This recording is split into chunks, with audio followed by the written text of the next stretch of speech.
Yes, good morning to all dear students. Today I will discuss about the introduction to hydropower station. This is the part of the unit 4 and the subject name is the power plant engineering.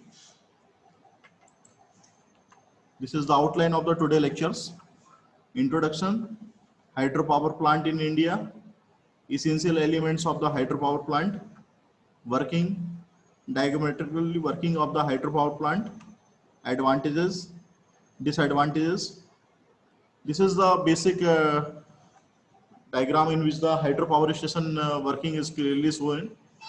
Hydropower power plant dam, in which the dam is describing here, and the dam water is supplying to the through the penstock into the turbine blades. Introductions: the water is utilized to move the turbine blades, which in turn to the electric generator.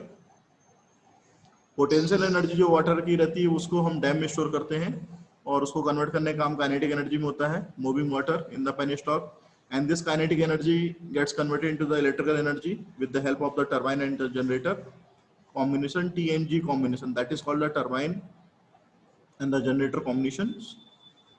Hydropower plant that was invented by the first one is the HF Rogers, and it will fulfill the 30% of the total energy needs of the world.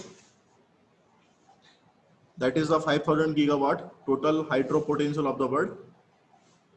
In India, it was first constructed at the Mysore 1902 1902.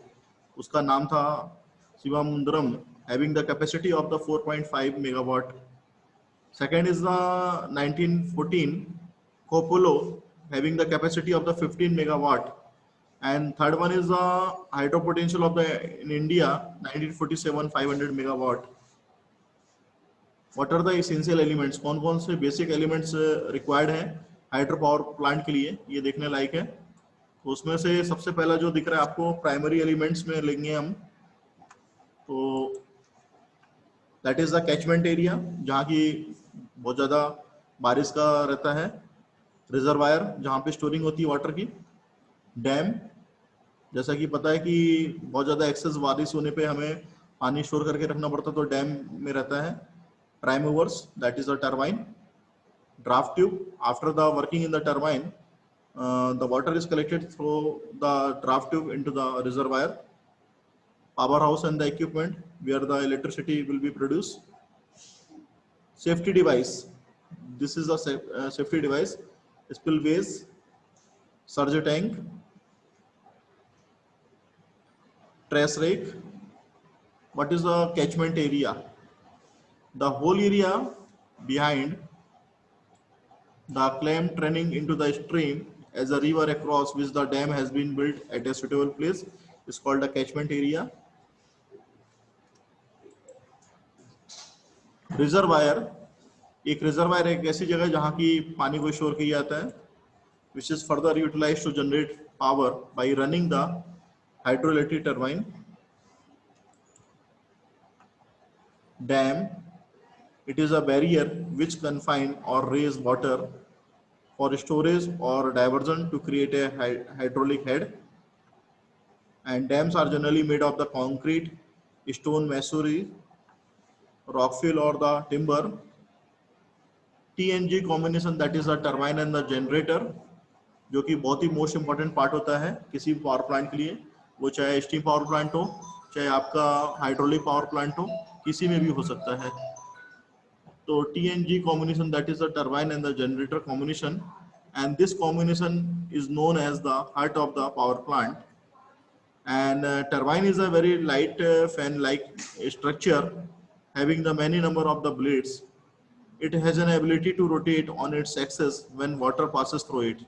तो turbine जो है बहुत ही light structures में रहता है, जिसमें कि number of fix and the moving blades लगी रहती हैं. And after the action of the water which is impinging through the blades, the turbine will rotate and produce the electricity.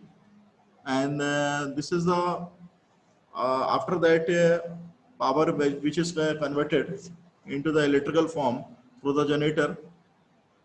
It is passes through the turbine after the expansion. Generator एक ऐसी device जहाँ की rotation होता है coil का, और magnetic field generate होती है जिसके कारण की करंट जनरेट होता है. This is a generator device. After the working in the turbine blades, the mechanical energy converted into the electrical manner through the generator device. And the generator device, there is a main component of the stator and the rotor which is installed or which is constructed on this device. After the expansion in the turbine, the blade will be moved, and after the rotation of the blade rotation, the turbine shaft is moved and turbine shaft is connected to the generator shaft. तो turbine shaft के साथ में generator shaft connected है और generator shaft के अंदर जो assembling है पूरी स्टेटर रोटर की, वहां से इलेक्ट्रोमैग्नेटिक इफेक्ट के द्वारा जो है मैकेनिकल एनर्जी इलेक्ट्रिकल एनर्जी में कन्वर्ट होती है. तो this is the basic function where the water is impact on the turbine blades, and the turbine blades which may be of the fixed type or the rotating type depending on the application, depending on the water head available. So here it is presented as the Kaplan type of the turbine. Draft tube. After the expansion, water is flow through in a reservoir side, in a bottom side. तो ये कि empty structure type का रहता है जो कि turbine के नीचे लगाया जाता है. And it serve in the following two purpose. First is the allow the turbine to be set above the tail water level without the loss of head. Turbine को इस तरीके से सेट किया जाता है टेल वाटर लेवल के ऊपर ताकि लॉस ऑफ हेड जो हो रहा है उसको हम फैसिलिटेट कर सकें और उसको हम पूरी तरीके से यूटिलाइज कर सकें, प्रॉपर उसका मेंटेनेंस कर सकें. And it regain by the diffuser action. वहाँ पे एक प्रकार से डिफ्यूजर को लगा दिया था ताकि हम वाटर को प्रॉपर तरीके से गाइड कर सकें ड्राफ्ट ट्यूब के द्वारा, और जो काइनेटिक एनर्जी का मेजर पोर्शन है उसको डिलीवर कर सकें from the runner side. It increase the output power को बढ़ाने का काम करता है. It increases the efficiency of hydro power plant, increases the efficiency. penstock is a concrete pipe or connecting between dam and the turbine house. Increases the kinetic energy of water that is coming from the dam. Dam से जितनी भी water energy जो भी है उसकी kinetic energy को बढ़ाने का काम करता है. Water to kinetic energy. And it is made of the very strong material which can sustain the high pressure of water. क्योंकि डैम से जब पानी आता है तो काफ़ी ज़्यादा हाई प्रेशर पर रहता है, तो उस प्रेशर को वियर आउट करने के लिए पेनस्टॉक का जो मटेरियल रहता है, पाइपिंग मटेरियल, वो काफ़ी हैवी रहता है, स्ट्रॉन्ग रहता है. Some more components are required for the proper user friendly and the smooth functioning of the power plant. These components are the valve that is a regulating valve which is used to control the pressure of flow of water. Pump, it is the device used to send water or any fluid from lower potential to the higher potential. Spillway, it is a kind of canal provided beside a dam. Spillway is used to arrange the excess of accumulation of water on the dam, because excess accumulation of water may damage the dam structure. Slush tank, when there is a sudden close or decrease in the pressure due to the control valve, then there is a backflow of water. This creates a high pressure zones in the penstock due to which it may be burst. This effect is known as a water hammering. Because of continuously यदि water dam से आ रहा है through the penstock, तो एक surge tank slush tank की एक वो रहती है, प्रॉब्लम्स रहती है कि वहाँ पे पानी के ज़्यादा इकट्ठा होने से हाई प्रेशर जोन से पेनस्टॉक के थ्रू जो वाटर आता है, तो जो स्लश टैंक रहता है जहाँ की पानी स्टोर किया जाता है डैम से निकलने के बाद और कंट्रोल वालों के द्वारा रेगुलेट किया जाता है, तो कंटिन्यूसली वाटर सप्लाई होने से वाटर हैमरिंग की एक जो प्रॉब्लम बनी रहती है वो स्लश टैंक से अपने पेनस्टॉक्स में जो आती है उस प्रॉब्लम को बोलना चाहिए कम करने के लिए हम लोग एक स्लश टैंक का वो करते हैं, ताकि जो पेनस्टॉक में यदि वाटर सप्लाई हो रहा है टरबाइन की ब्लेड्स के थ्रू, तो वहाँ पे वो प्रॉब्लम को सॉर्ट आउट किया सके. तो स्लश टैंक बनाया जाता है। तो white test, this is a tank is attached to the penstock which stores water, and this tank is called a surge tank.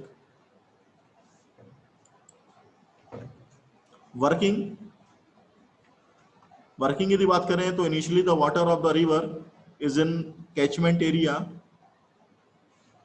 जो रिवर का पानी है वो कैचमेंट एरिया में स्टार्टिंग पे रहता है। कैचमेंट एरिया से पानी को डैम पे लाया जाता है और उसके बाद डैम से पानी को जो है एक्यूमुलेट करके उसकी जो पोटेंशियल एनर्जी वाटर की रहती है इंक्रीज करके, और जहाँ पे भी आपको डैम का बनाना है या बोलना चाहिए एनर्जी का यूटिलाइजेशन करना है वाटर एनर्जी का, वहाँ पे उसकी हाइट बनाई जाती है। When the gates of the dam are opened, then the water with the high velocity or high kinetic energy going into the penstock, और पेनस्टॉक से पानी जो है टरबाइन के हाउस में आता है जहाँ पे टरबाइन की ब्लेड्स वगैरह मिलती हैं। तो penstocks makes water to flow from the high altitude to the low altitude. ये ऐसा होता है कि पेनस्टॉक से जो पानी है वो हाई एल्टीट्यूड से लो एल्टीट्यूड की तरफ जाता है। Thus the kinetic energy of the water is again raised। इसी कारण से कि जो काइनेटिक एनर्जी रहती है पानी की वो और ज़्यादा बढ़ जाती है because of the action of fixed blade and the moving blades. This is the differences कि वहाँ पे काइनेटिक एनर्जी जो बढ़ाने का काम है वो ब्लेड का है रहता है। After the rotation of the blade the energy will be converted into the electrical manner in the generator house. The water of the river is in the catchment area. This is penstock के through turbine house में आता है। क्या advantage हो सकते हैं hydro power station के? कोई फ्यूल चार्जेस नहीं है। जहाँ भी वाटर अवेलेबल है कैचमेंट एरिया में वहाँ से हम इसका एडवांटेज ले सकते हैं, कोई फ्यूल चार्जेस नहीं रहेगा। Less supervising staff is required. Supervising staff की रिक्वायर्ड की बहुत ज़्यादा जरूरत नहीं पड़ती है कि बहुत सुपरवाइजिंग स्टाफ चाहिए। मेंटेनेंस और ऑपरेशन चार्ज जो रहता है वो बहुत कम रहता है। रनिंग कॉस्ट जो प्लांट की रहती है बहुत कम रहती है। जो प्लांट इफिशिएंसी है does not changes with the ages. Plant की इफिशिएंसी ऐसा नहीं कि डैम यदि बहुत पुराना हो गया तो प्लांट की इफिशिएंसी कम हो जाएगी, ऐसा कुछ भी नहीं है। वहाँ मेंटेनेंस यदि प्रॉपर तरीके से आप कर रहे हैं तो प्लांट की इफिशिएंसी मेंटेन रहेगी। और चूंकि रनिंग कॉस्ट प्लांट की बहुत कम रहती है जिसकी वजह से हम इसको इजिली यूज कर सकते हैं। It takes few minutes to run and synchronize the plant. No fuel transportation is required. Fuel की कोई भी रिक्वायरमेंट नहीं है। जैसे कि स्टीम पावर प्लांट में भी आप देख रहे थे यूनिट 2 में, तो आपने वहां पे देखा था कि आपको स्टीम की रिक्वायरमेंट है और स्टीम की रिक्वायरमेंट करने के लिए हमें फ्यूल का कंबशन करने की जरूरत पड़ती है। एंड फ्यूल में भी of the solid liquid and the gases type वहाँ पे हम यूज कर रहे थे। तो उसको ना यूज करके यहाँ पे अभी ये वाटर का यूज कर रहे हैं जिससे कि हमारी इलेक्ट्रिसिटी प्रोड्यूस हो रही है and water is easily available. If the catchment area is developed and dam is developed then water is easily available. तो वाटर बहुत इजिली तरीके से अवेलेबल हो जाएगा यदि आपका वहाँ पे डैम बना हुआ है, क्योंकि डैम के थ्रू पानी जो है स्लश टैंक में, देन उसके बाद पेनस्टॉक में, एंड आफ्टर दैट आपके नोजल के थ्रू पानी आपका जो है टरबाइन की ब्लेड्स में इम्पैक्ट करता है। No S and the flue gas problems. किसी भी तरह की एस या फ्लू गैस की प्रॉब्लम्स नहीं रहती हैं। And does not pollute the atmosphere. Atmosphere को किसी तरीके से पॉल्यूटेड नहीं करता है जैसा कि जनरली और पावर स्टेशन में प्रॉब्लम रहती है। न्यूक्लियर पावर स्टेशन की बात करेंगे तो वहाँ पे ओजोन जो लेयर है उसको डिप्लीट करने का काम करता है यदि अल्फा बीटा गामा रेज निकलती है तो। And this plant are use for the flood control and the irrigation purpose. इनका कंट्रोलिंग और इरिगेशन पर्पस के हिसाब से किया जाता है।